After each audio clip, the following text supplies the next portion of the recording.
I, along with Pam and Adam, have a ton of information to share with you today about radon. I'm always excited to talk about radon. It's something we could probably spend days sharing our knowledge with you, but we'll try to cram it all into an hour. I'm curious, however, what those in the viewing audience do know about radon so far. If we could just get a thumbs up or something to show me. Do you know about radon already? Do we have all those in, put in the chat?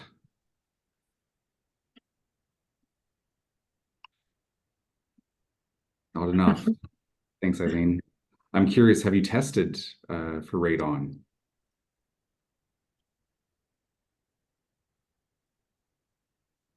Right.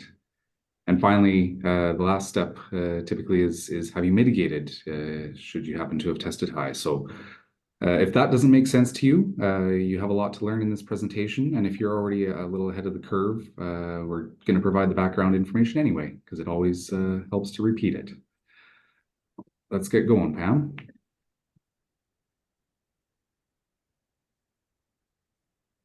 So radon is radioactive. It is also naturally occurring. It is coming from uranium in the ground. Now, because uranium is radioactive, it is decaying.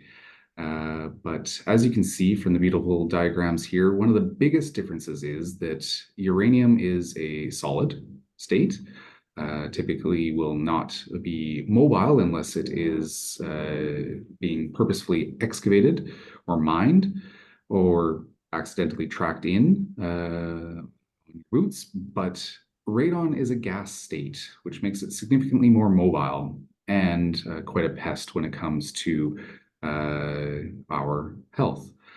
And it is also very tricky. It is not detectable by the human senses, meaning you cannot see, smell, or taste radon. So quite a combination of characteristics that radon gas has. Next slide. As I mentioned, it is naturally occurring. And for most people, it is going to represent around 50% of their lifetime radiation exposure. In Manitoba, that's actually slightly higher due to our naturally high background levels. Unless, of course, perhaps you're a pilot or someone who's often flying at 30,000 feet, getting additional cosmic rays. Radon is a significant contributor, the most significant contributor to your lifetime exposure radiation. Next. And like I mentioned, it's mobile. So it is going to look for areas to move into lower pressure. So for just about every building in our province, that means it is a home or office, school, daycare, virtually any enclosed structure that is in contact with the ground. As a gas, it will be able to find any of the smallest openings or cracks in that building envelope, where it will migrate in because that building is typically at a lower pressure than the surrounding environment, particularly during the heating season, as we are experiencing right now. Your furnace or heating system is turned on, meaning hot air is going to rise and try to escape out the top of the building, leaving a lower pressure zone on the bottom half of the building. Again, the part that's in contact with the soil where the radon is. So you can actually create this vacuum effect where you're drawing in soil gases. And even though it is also radioactive, it has a half-life, it will continue to decay. It does have time to accumulate. And this is why we have brought the radon to your attention today. Next slide, Pam. It's a health risk. There is only one known health effect of radon exposure, but it's significant. I think everyone can agree that lung cancer is something that no one wants to go through or have family or friend or coworker go through. And radon happens to be the #1 cause of lung cancer among people who do not smoke. And based on the models that Health Canada uses, it actually kills over 3,000 Canadians per year. It is classified as a known carcinogen. This is significant.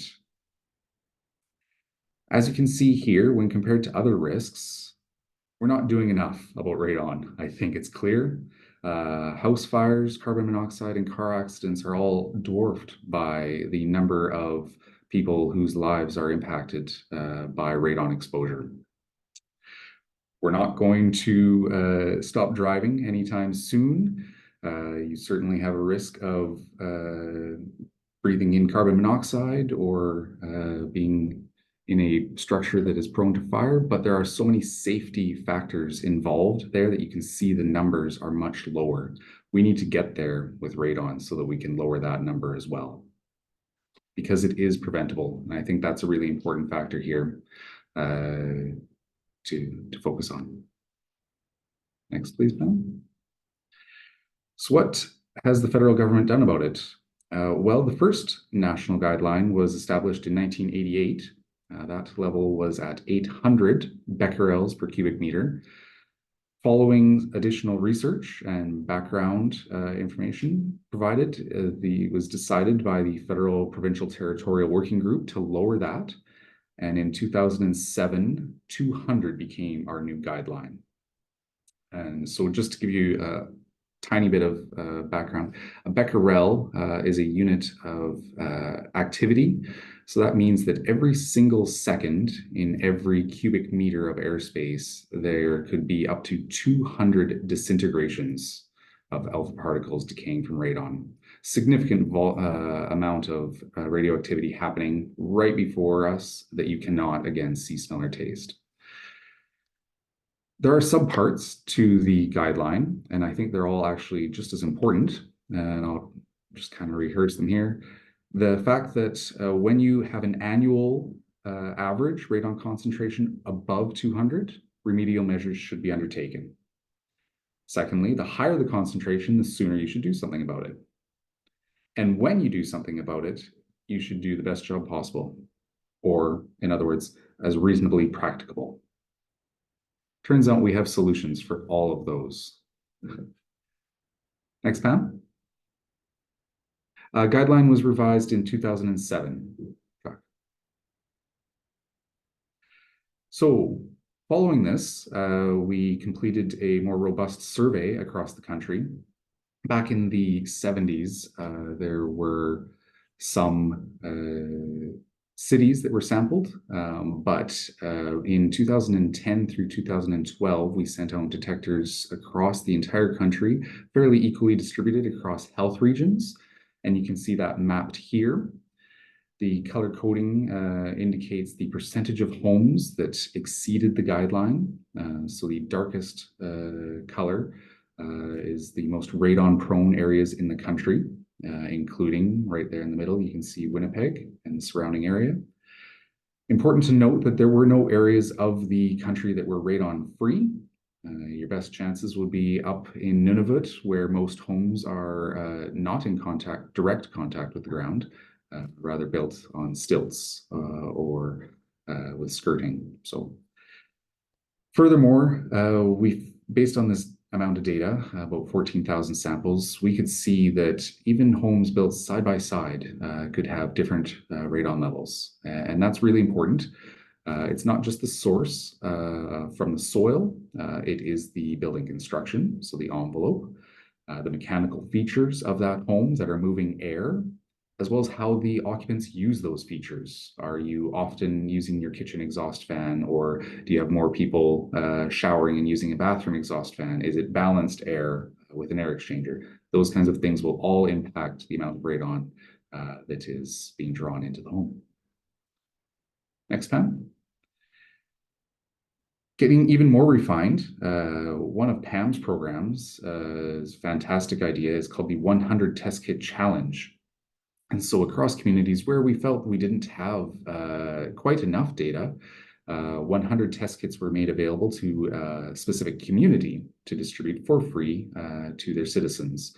And here you can see the results indicated, Manitoba communities being on the right-hand side. And follows,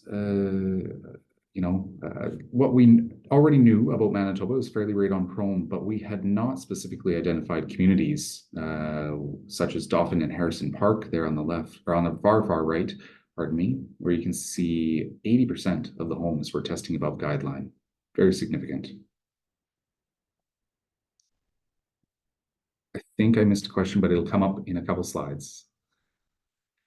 So testing itself is very simple. In fact, something you can do yourself.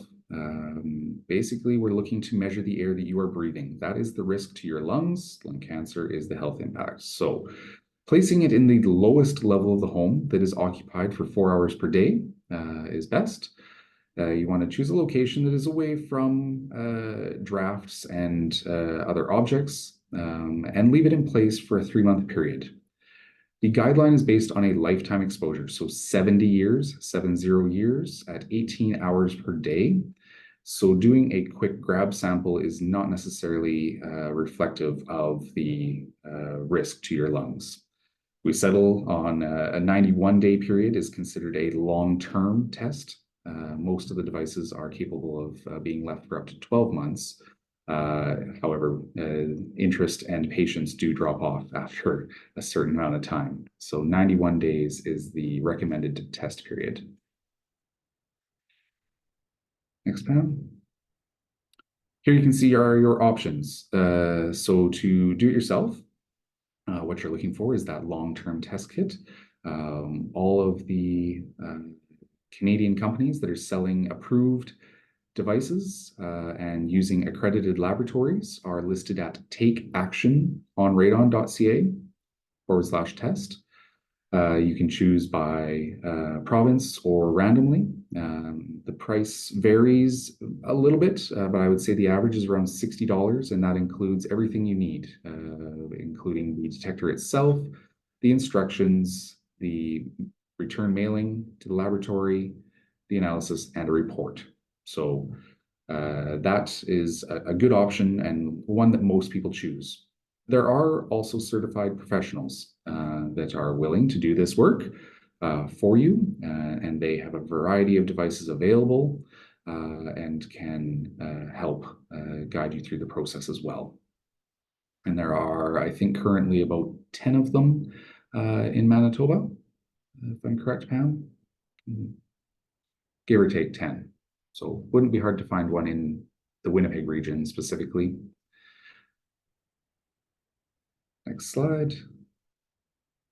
So why the long-term test? Well, it is a gas, I mentioned, and it is pressure driven. So everything from the wind speed and direction to your furnace cutting in and out and exhaust fan usage will have an impact on the radon levels. So in order to smooth that out, we like to use a longer measurement period, so to avoid a false alarm, right? You don't want to act right away as soon as you see a high number. And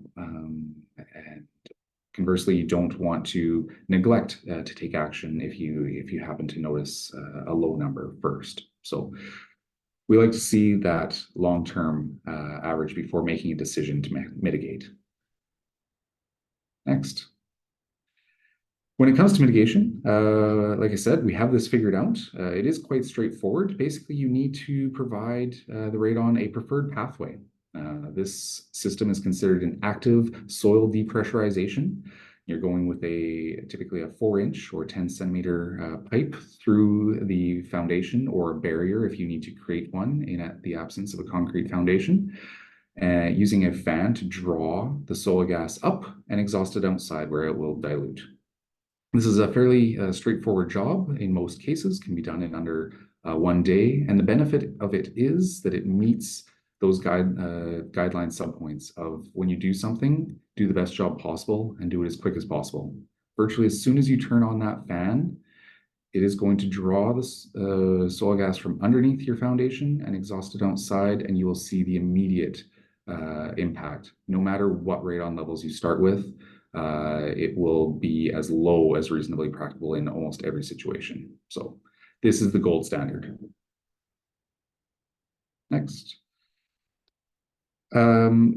In new homes, we do have some features that can make that job a little bit easier. So since 2011 in this province, when the province adopted the National Building Code changes of 2010, you will be required to have a granular fill underneath the slab. This provides airspace, which makes it easier to draw and exhaust that soil gas. There's also a requirement to have a well-sealed membrane, air barrier under the slab there, preventing accidental entry. And then major pathways such as your sump pit should be sealed airtight. And most importantly, there is provision to add that pipe at a rough-in stage for future use. Now, some confusion still exists 10 years later that this is a mitigation system, and it is in fact not. That pipe is not connected to the outdoors, and therefore there is no direct benefit yet, except that you may have an easier time completing the system should it be appropriately located and usable from an airflow perspective. That's where the professionals come in. They know this stuff inside and out, and they can tell right away. But a big step in terms of building code for new construction. Next slide is over to Adam. Yeah. So good morning, everybody. What I was hoping to talk to you about today, as Sandy mentioned, that the first two steps are always testing and then mitigation if necessary. But one thing that we wanted to address at the Lung Association is what happens to those who maybe can't afford to do the mitigation right away. So over the last 3 years, we've been developing the Lungs Matter Home Radon Mitigation Grant Program. So we did this in partnership with Pam at CARST and the Take Action on Radon folks. And we were able to develop a home radon mitigation grant. Flip it over there, Pam. Which is seeking to make equitable access to radon mitigations for everyone. So the grant is geared towards people in the low-income bracket, as well as those who have already been diagnosed with lung cancer. With the logic to that being, once you've received that diagnosis, you've got a lot to worry about. So whether or not, your family is safe in your home shouldn't be one of those things. And, we're looking to get those mitigations done for those folks as quick as possible. So next slide. So as mentioned, health equity is created when individuals have a fair opportunity to reach the fullest potential and have equitable access to things that they don't necessarily have any control over, like their physical environment, i.e. radon gas. Last year, we expanded our grant program to include moderate income households as well. So you want to flip it over there, Pam.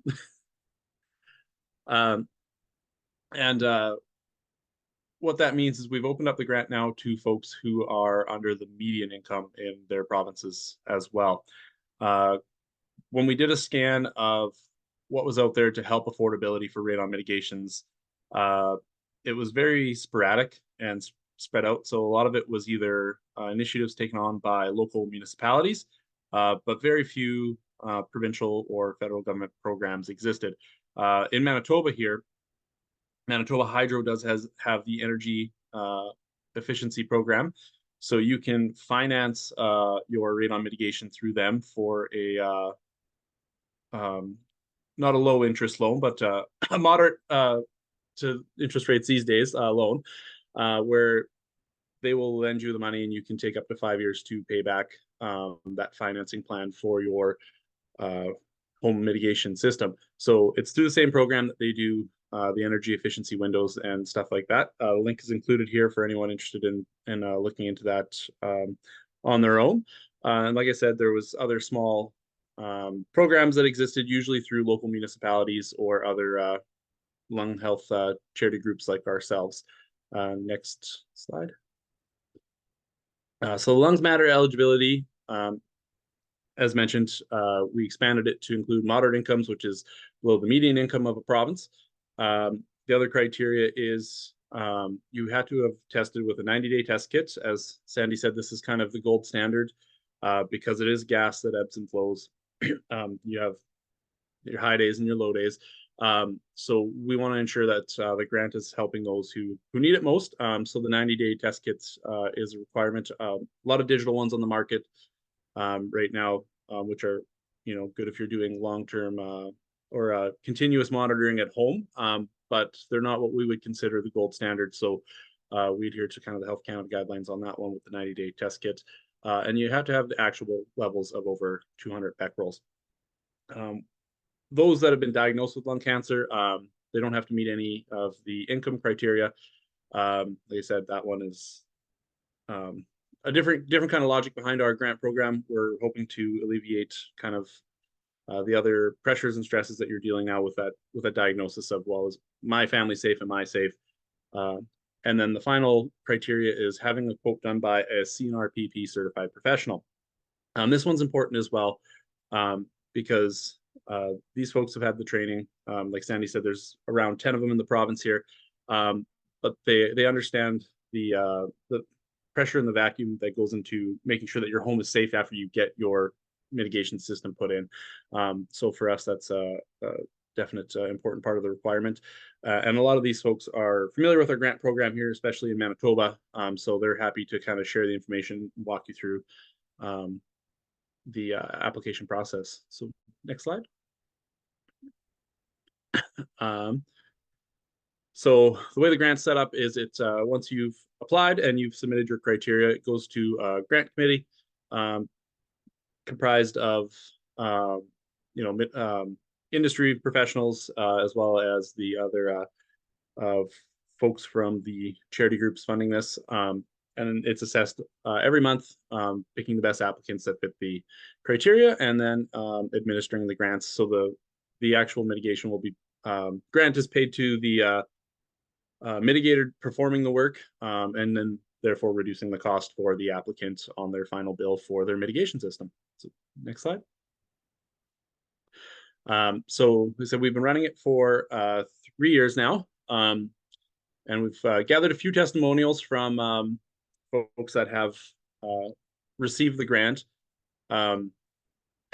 This is from one of our first recipients. And as mentioned, lung cancer patient, you're worried about what happens at home.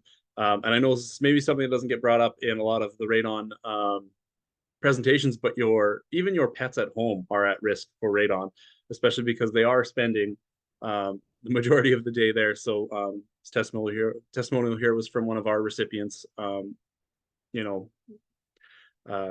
who's kind of linked it to radon after they were diagnosed and lost their pet a few years prior. Next slide. And then for those that, like I said, fit the income criteria, this is just a couple other testimonials that we wanted to include. So this one was from one of our recipients, single mother, and the cost of the mitigation was just over $3,000, which is actually pretty average in Manitoba. And to find out that she was eligible for the $15 grant, effectively reduced that cost by half. Given that peace of mind that your family's safe. I know a lot of people with teenagers and stuff like that. They're generally the ones that are living and sleeping in your basement. So that's usually where, when we are dealing with applicants, a lot of the worry is based around those family members that spend a lot of time down there as well. Next slide. And next one too, just from one of our mitigators and our sponsors. And next one. I'm looking for the one that's talking about we've expanded it now to cross country with the Canadian Lung Association. So the grant originated here in Manitoba, but through the Canadian Lung Association, we've expanded it to offer it across the country. So anybody in Canada can now apply for the grant. You can access it through the Canadian Lung Association, which is just lung.ca, or the Manitoba Lung Association at mb.lung.ca. And as mentioned in the chat there, we also do have test kits available. So a great resource is the Take Action on Radon website, as well as the CARST website. They have a punch in your postal code. It'll give you a list of retailers or mitigators in your area. So it's usually the #1 reference point I like to give people for looking for further information. But you can visit us at mb.lung.ca to purchase test kits as well. Perfect. Thanks so much, Sandy and Adam. And I'm going to now take us start digging into radon from a workplace perspective. But before I do, actually, I wanted to share a little bit of the background of why I ended up coming into radon, and tie some of the things that both Sandy and Adam have talked about together. But I started, my dad was just retiring from a career in cancer research. And he heard about radon. So one of the questions was, what year was the guideline changed? And it was changed in 2008. And around 2007, there was a presentation here in Winnipeg where Health Canada actually presented and said, we've found new research. So in 2004, there was new research that was showed that levels were more of a risk for people at a lower level. So originally they knew about radon in the mines, but the research showed it was also a concern for people in their homes. And my dad happened to moderate that session, help with doing the Q&A for it. And he came home and said, wow, this is a big deal. Health Canada is going to change this and nobody's going to know what to do about it. And his career in radiation protection had given him some ideas. So he started on research and he kind of dragged me in and said, hey, why don't you come along and help me out? And so I have a business background. I started just to help him with his books, and I knew he was a busy guy and retiring was hard on him. He wanted to get back into something. So I was like, okay, I'll help you with this.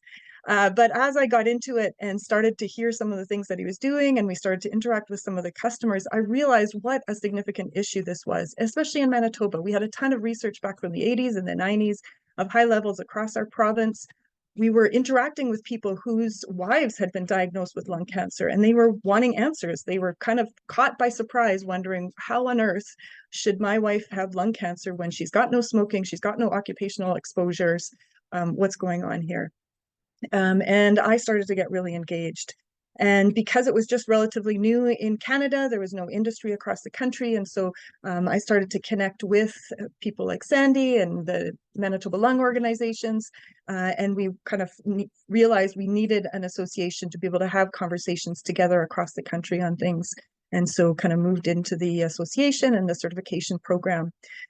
But one of the testimonials that Adam shared is actually one of my friends. I've been working in radon now for 15 years, and one of my friends was diagnosed with lung cancer, and she came and said, like, Pam, I knew you were doing this. I always thought, oh, I should test, but I never got around to it. And now I'm diagnosed with lung cancer. I don't know how this happened. And in fact, it was somewhat caught by accident because she did have breast cancer first, and through sort of the treatments and tests that she was ongoing, they discovered that there was something in her lungs as well that they needed to deal with.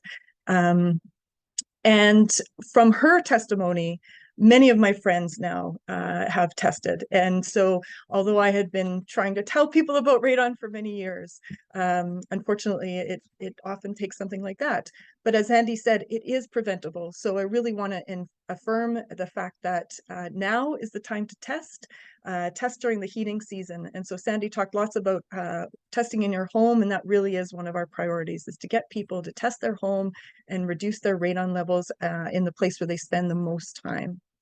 So I'm going to now dig into workplaces, because it's not just in homes. It is in workplaces, and it's important consideration to make sure that we have all spaces that are safe.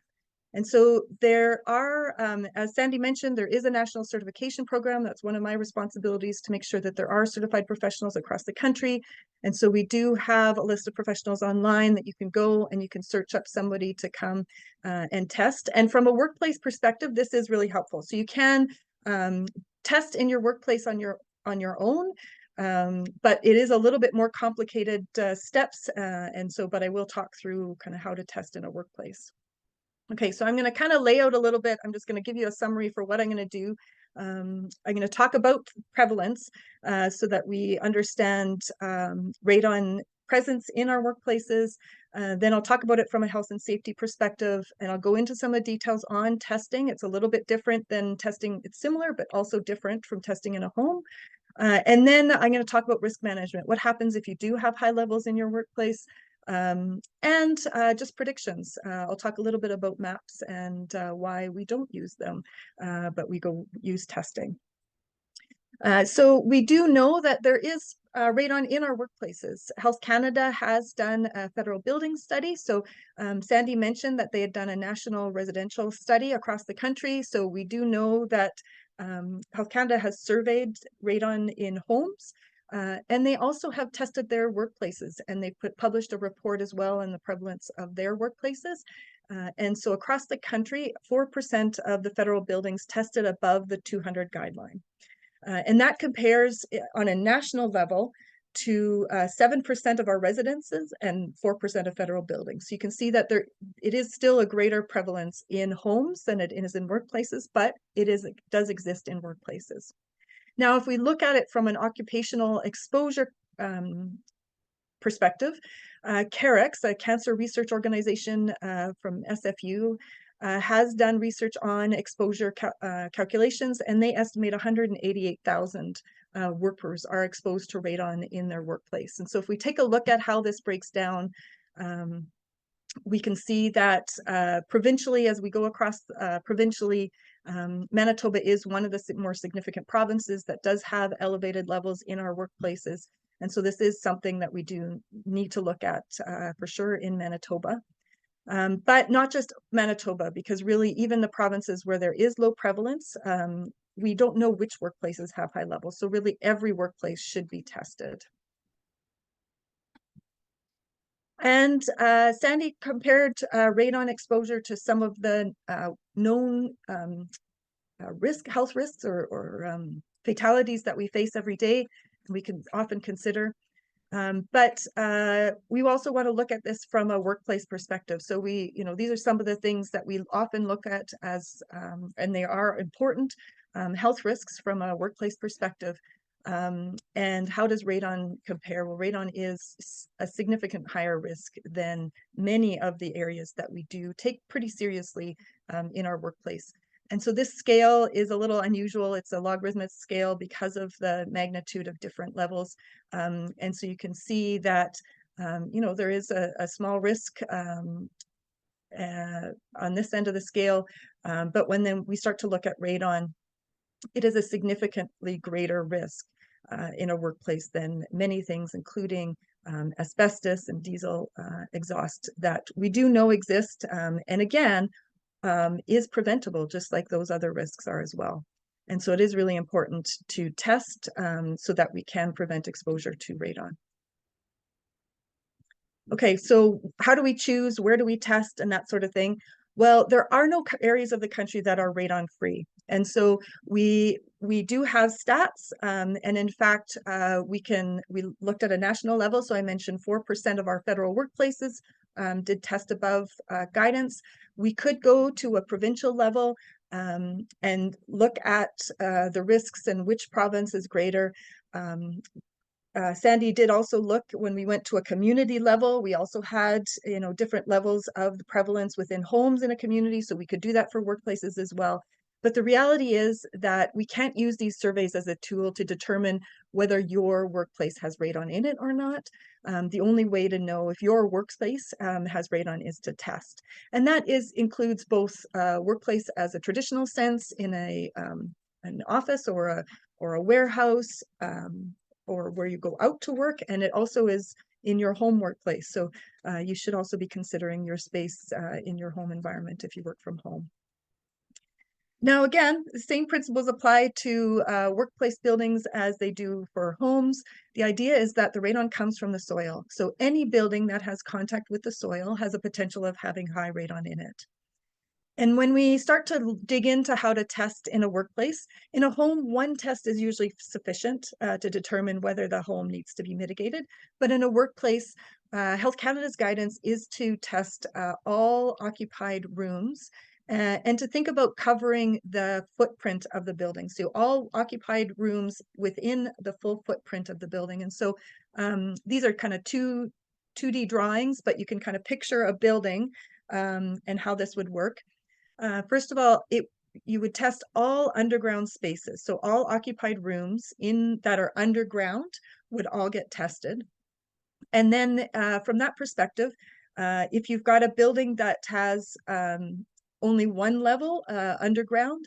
Now you're going to start to think about making sure that you test the whole footprint of occupied rooms. And so in this example, we've got all the bottom floor, ground floor are not occupied, but then these green T's represent occupied spaces. And so those are tested. In a building that doesn't have any floors underground, you'd look at the ground contact floor. Those would be the areas that are occupied. And then if we've got a mix of some areas that are non-occupied and some areas that are occupied, again, you're going to test until you kind of complete the full footprint of the building, including over a parkade. So if there is occupied space, even over a parkade, you'd want to test the full footprint of the ground floor. And so that kind of gives you a general perspective. I'm just going to dive into that a little bit more specifically. And Sandy, actually, I was going to put the link to this guidance in the chat. So maybe I'll get you to do that. And so we can share this with you afterwards as well. But it is publicly available. So you can dig into this as well on your own. So once you have kind of started to think about the layout of your workspace, and I really will say the diagrams make it look like they're all built of Lego and really nice even rooms, which is never reality. And so it does take some planning to figure out, okay, if we test this room and that room, and also some judgment calls to which spaces should be tested. But once you've kind of figured out the layout of the building, you're going to go in and determine which rooms, so you've determined which rooms are occupied 4 hours a day or more by continual employees. And within that room, you're going to choose a location. And the couple of key things to think about are to ensure that the detectors are placed up off the floor and away from the window. And in reality, what we talk about is trying to test in the breathing zone. So if you're in a workspace where everyone is standing in that workspace, most of the time that they're in that space, then you're going to think about testing upper areas where they're breathing that space. If it's a place where people are sitting, then a shelf, close to that breathing zone would be your best practice. That kind of be the area that you'd look at.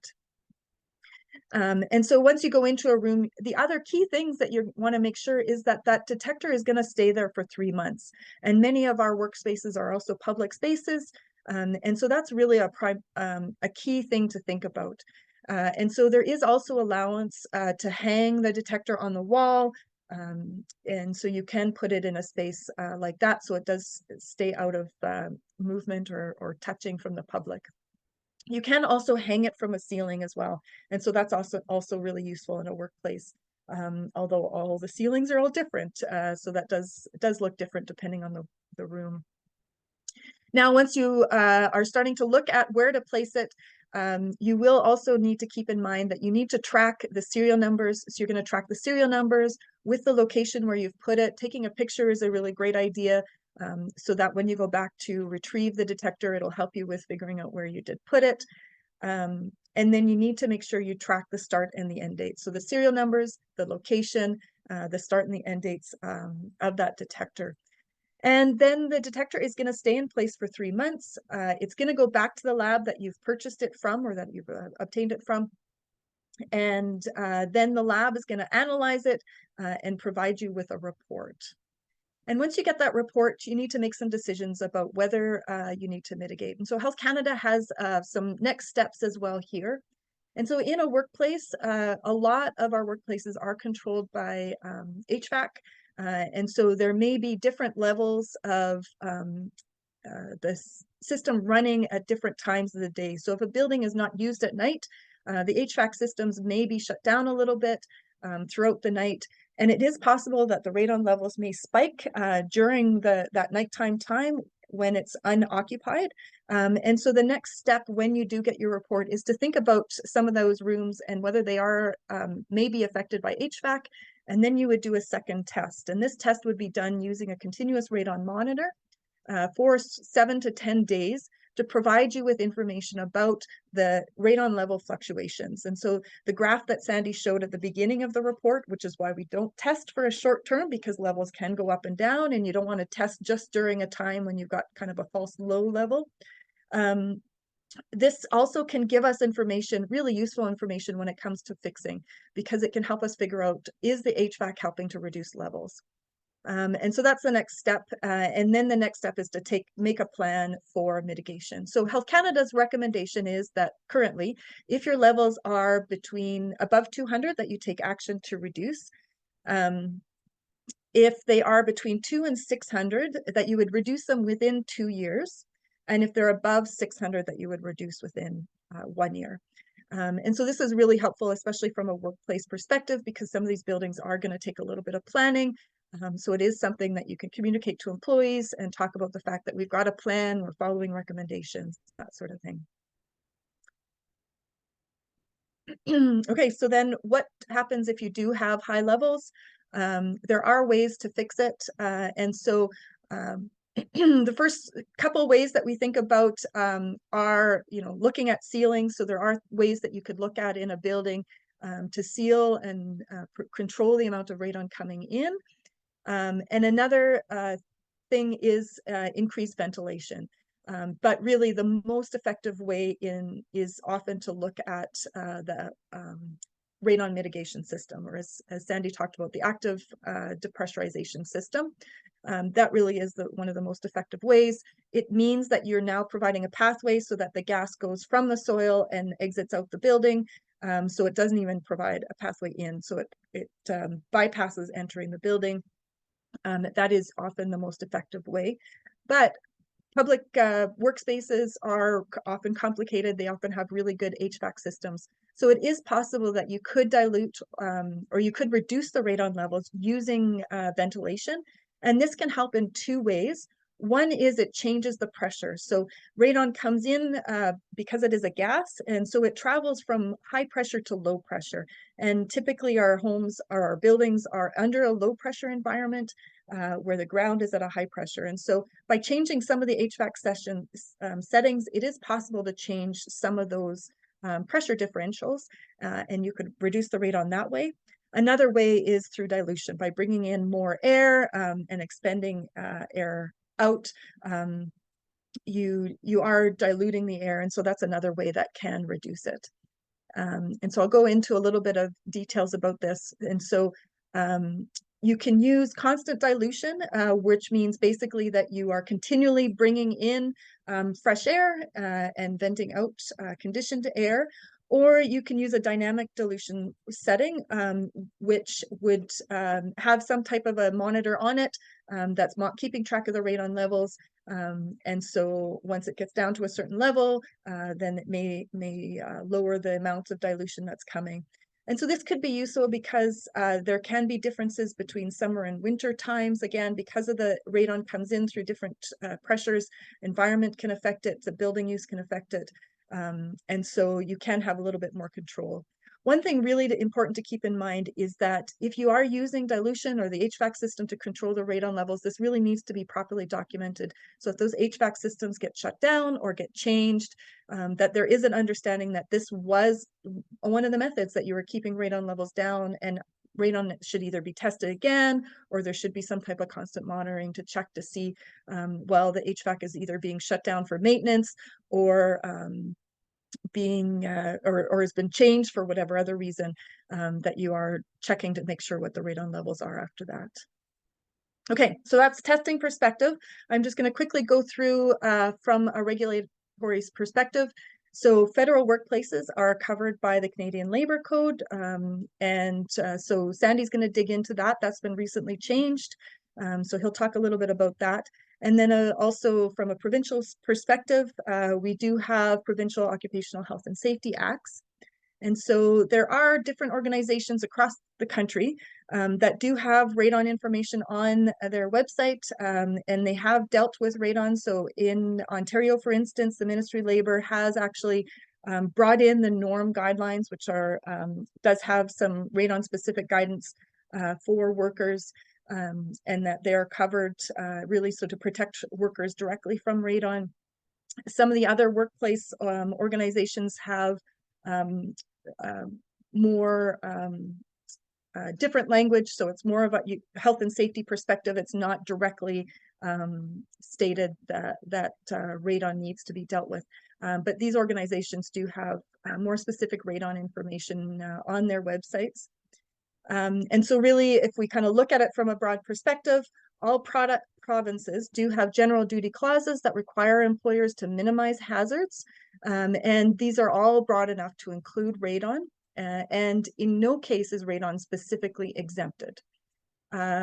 Legislation for radon-related industries or illnesses under workplace health and safety compensation are also summarized.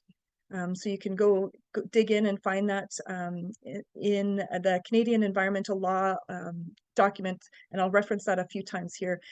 They have done a scan of the all radon policy, and they do have a really great section on radon in workplace and occupational exposure perspective. And so you can take a look at their document. But I did go and dig into it and pull out the information from Manitoba. So if we dig in and look at Manitoba, Manitoba is one of the provinces that is a little bit more broad perspective. The information about that would be covered radon actually is from a radiation exposure perspective. So we've been talking about radon from a concentration where we actually go into the room and measure the concentration. But in Manitoba, if you pull out the legislation, it's actually talking more from an exposure of radiation perspective. It's under the non-ionizing radiation exposure categories where radon would be. So we can I'll put the link to that guide in the chat as well. All right, so I'm going to hand it over to Sandy, and he's going to dig into the Canadian Labour Code changes. Thanks. Pardon me. Thanks for sharing both your personal and professional connections and experience with radon, Pam. You really are one of the best in the world, probably, I would say, actually. You have been a big part of building this program in Canada. If we go back to the beginning of my career, I was the one that was out testing all of those federal facilities. And when it came time to report on their levels, we had to include two clauses. One, that you may or may not be above the Canada Labour Code limits, which are still 800. In fact, but the second point would be you're actually above Health Canada's recommended action level.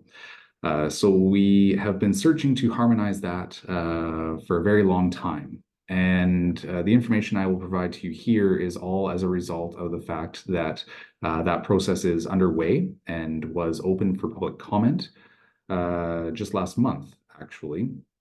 And it is expected that after many years of waiting, the Canada Labour Code and the Occupational Health and Safety Act will actually be harmonized with our guideline action level of 200 becquerels per cubic meter in the very near future. So, but what we have to deal with right now is the fact that in the Part 10 hazardous substances section, that no employee other than a nuclear energy worker shall be exposed over the course of any year to a concentration of radon that on average over the year is higher than 800 becquerels per cubic meter. Now, how are you going to know that? Well, you have to test. So we're back to that guidance that we developed and refined through testing of thousands of federal buildings.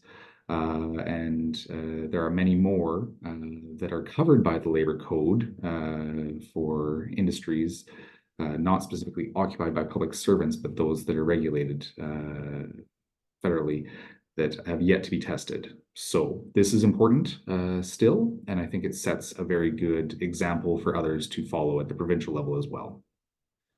Next, Pam. So these are the two sections that are being replaced. Simply put, it is just the number that is changing from 800 down to 200. And in order to know that you're meeting this requirement or this part of the regulations, you would have to test. So that is the first step. Next.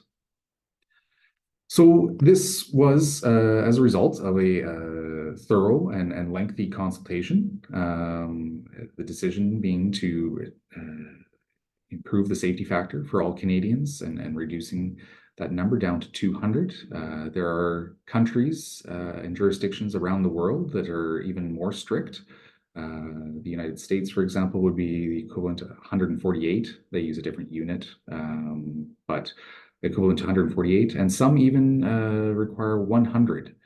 And in all cases, like, again, pointing back to the subpoints of the guideline, the lower the better. So if you do end up doing something about it, do the best job possible. And I see your question, Jacques, and I hope that Pam provided a lot of good points related to that.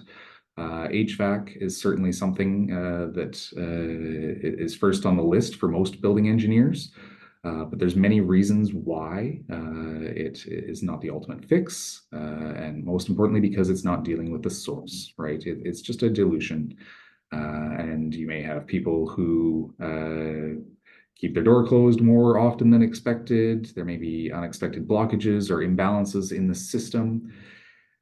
Testing for radon, as per the guidance of doing all rooms within a blanket on the lowest occupied level, does actually help you identify a lot of those issues on a greater scale in areas that perhaps aren't being monitored quite as closely, whether it's carbon dioxide or volatile organic carbons and compounds. This is part of a whole building health system, and I think there's many benefits to completing that testing. Getting back to what I was talking about with the labor code, actually was interesting to me to find out that radon had been on the onboard trains regulations. That is going to be eliminated, repealed. And it never actually did appear in the maritime or aviation regulations. But we are looking at occupational exposure in the workplaces, in buildings, not on trains. Imagine that. I usually talk about building yourself a tree fort is the only way to go radon free, but now I have another example. Now we can move forward, Pam. So in terms of the analysis, this is expected to cover approximately 1.3 million Canadian workers, including 29,000 Indigenous workers on First Nation reserves and Inuit and Métis communities. So a significant percentage of the working population will be covered by this change. So I think it will be a big win when it happens, just making our job a little bit easier having that harmonization. Next, Pam. So what really are we looking at in terms of your reduction here?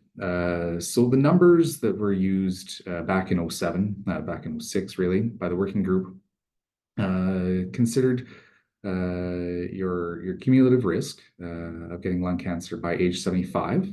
And you can see that that was calculated for both those who do not smoke and those who do. And I think it's quite obvious that there is a significantly higher risk among the population who smoke, but nonetheless, we can reduce radon levels and prevent lung cancer cases for the entire population, regardless of their smoking history or habits. So again, we have the potential with a depressurization system to get to virtually background. Our research shows that a 90% reduction is very possible. So if the average level found in the buildings above guideline was 399, let's round that up to 400, and you say you can get a 90% reduction, you can actually achieve in both columns a significant reduction in your lifetime risk, thereby saving lives. And that's really what we want to do, because we know that lung cancer has a low survival rate because it is too often detected late. Prevention is our most important cause of action. So numbers, a lot of them there, but the bottom line message is reduce your exposure, reduce your risk. Next, Pam. It will, of course, come at a cost, and a thorough analysis was completed by those proposing this harmonization. And you can see here some important numbers that the average cost to test a building was in the $500 range. the average cost to reduce the radon or mitigate the problem, around 3,700. If you multiply that over the buildings that still require testing and mitigation, you can see the figures at the bottom. You're looking at a $15 million cost, but this is still deemed to be beneficial overall, as the benefits of reducing lung cancer cases is, I believe, are in the $37 million range as per this analysis. Does that number show up on the next slide, Pam? Or am I just pulling that from my memory? The bottom line was, yes, there was a benefit to completing this, heavily loaded to the first year, and then also considering additional buildings and workplaces that come under this regulation in the next 20 years. So thorough analysis. There was a small business lens. There was a gender-based analysis. All pointed to the fact that harmonizing at the Health Canada guideline level of 200 would be a benefit to the workers and Canadians in general. So, yes, I see your comment, an exciting day. Yet to be formally announced. Comments are still to be posted online. But from what little inside information I have, it did not appear that there were any significant hurdles to jump yet. Pam, I think you have a couple slides on resources available. It's awesome. The first ones are from Health Canada, so I'll let you know that I have stacks of most of these things available if you're interested in distributing in your workplace, in your neighborhood, to your family, whoever it is. Let me know. You can also find them all online, and feel free to produce them yourselves. These are the most up-to-date versions. Right now, we have a high interest in energy retrofits and the potential to impact radon levels.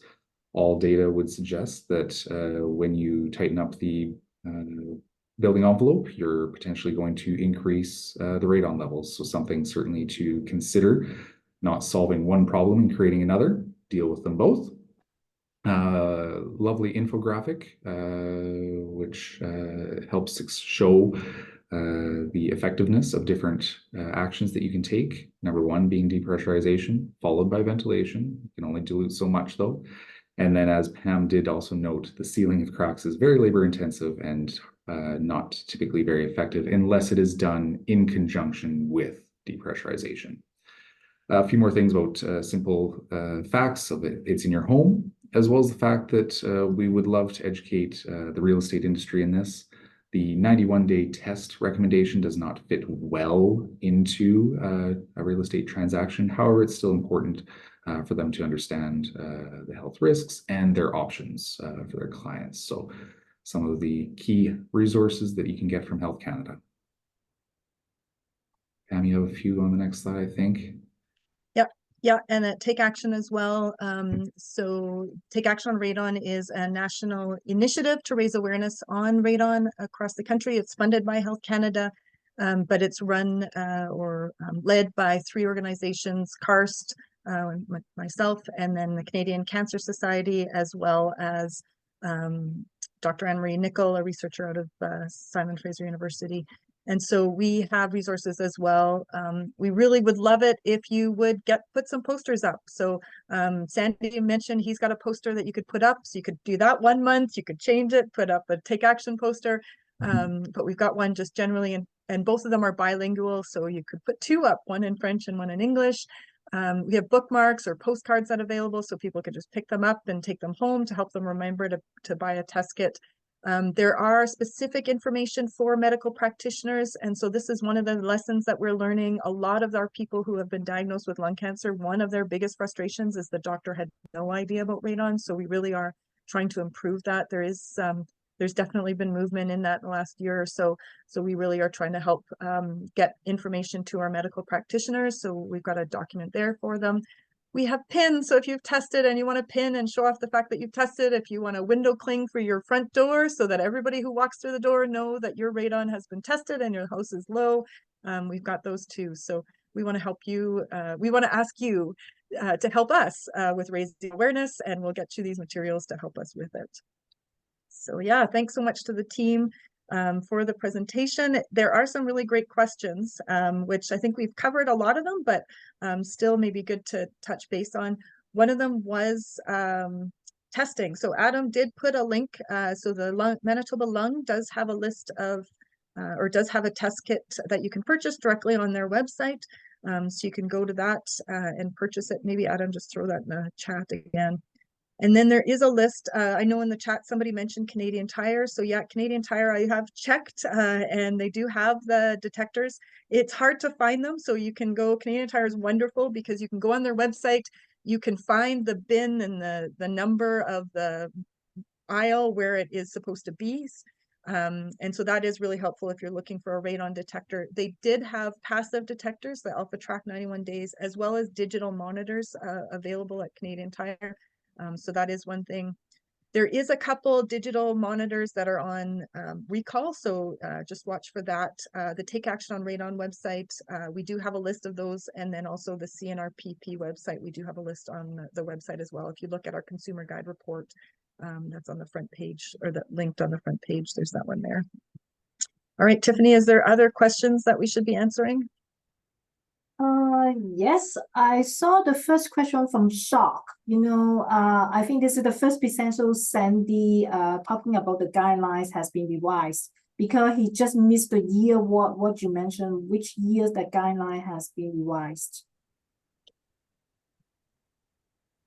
Yeah, I feel like I said 07, you said 08, Pam. Yeah, I think the presentation was in 07. I think it officially was enacted in 08, but maybe we can have a bet between us and somebody can call us on it. Let's go. See.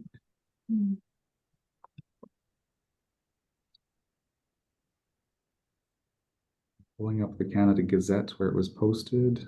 Yeah, while you're doing that, I'm going to post in the chat the Canadian Environmental Law document that I mentioned. This is the most recent report that they did. I didn't mention when I was talking about regulations, but Europe actually has regulations for their workplace. In fact, with the European directives that covers the EU organizations, they actually require all workplaces to test and mitigate.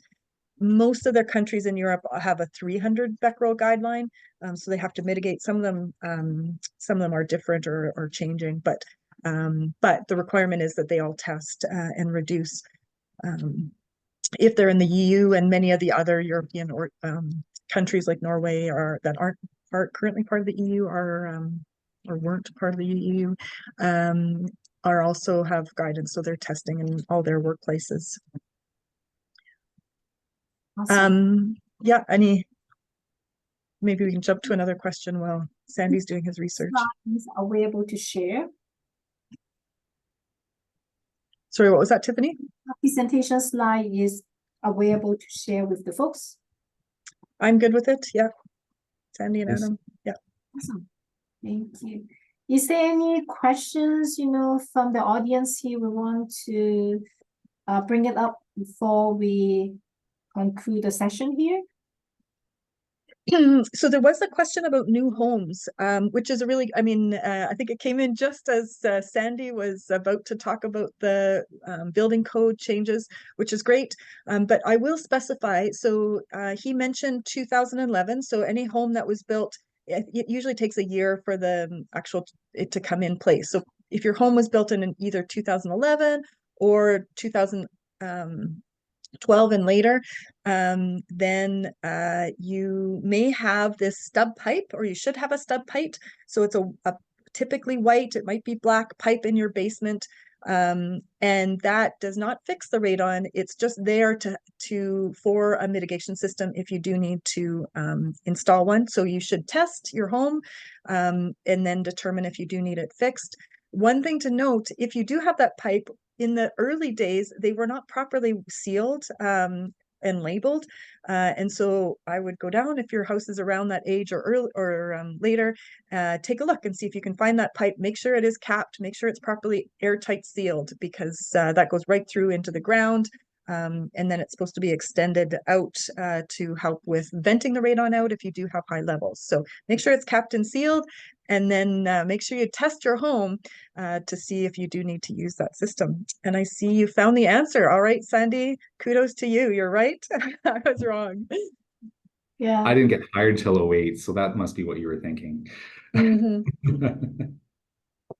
Another question just popped up. Any average cost for testing? About, if it's a 1,500 square feet bungalows house. Do you have any ideas? Adam knows the answer. Yeah, Adam. Yeah, $68.25 after tax for a radon detector from the Manitoba Law Association. Right, so you can go on their website and buy it, and then it will come with instructions so you can place it. It'll walk you through places if you haven't memorized our instructions here. Yeah. And those instructions will let you know that to place it in the lowest lived-in level, so where you're spending 4 hours per day, and 1 is enough. Specifically for 1,500 square foot bungalow, you'd have to be living in Cinderella's castle to need more. Great. Any more questions from the participant? There was a question about knowing that many workplaces don't test their buildings for radon.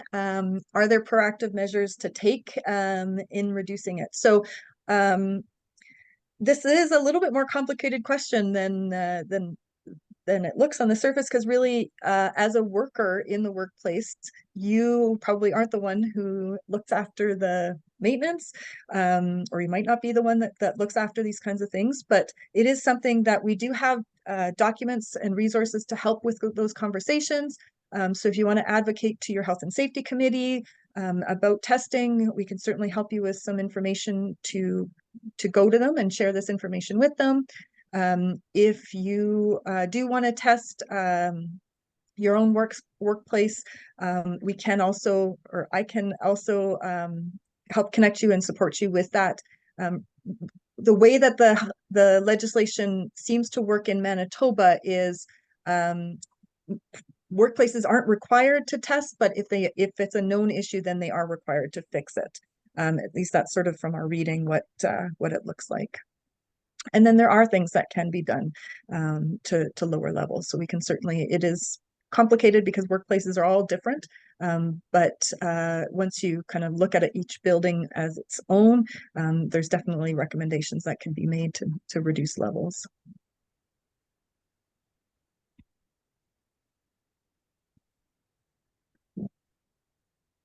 I also thought I would put another document in the links because in Manitoba in our wording, it talks about working levels, millisieverts, radiation exposure. But really, we talk about measuring at 200 becquerels, the concentration in the air. We did put an article together for the Canadian Radiation Protection Association. So I put a link in there if you're wanting to think about how to compare these dosages and that sort of thing for anybody who's really interested in how millisieverts and becquerels interact. You can also go into the norm guidelines as well. The current, I don't know, I think they're still available. The 2011 version has some conversion factors too.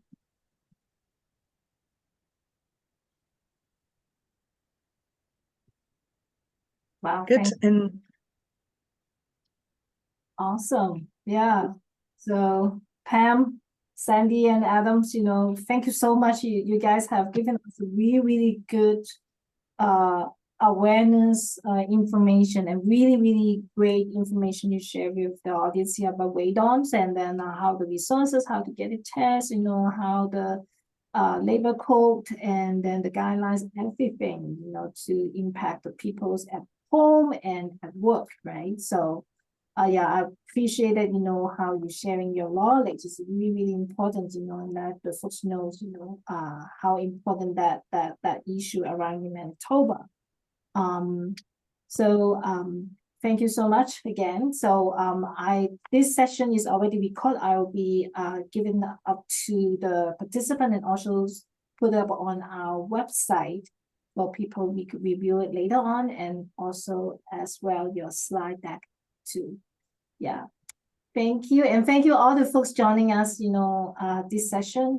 I hope you all learn from the speaker here, right? So Happy holiday for everyone. So have a safe, peaceful, and wonderful holiday season. Then we will see you next year. Thank you, all of you. Bye. Thank you Thanks. all. Bye. Bye.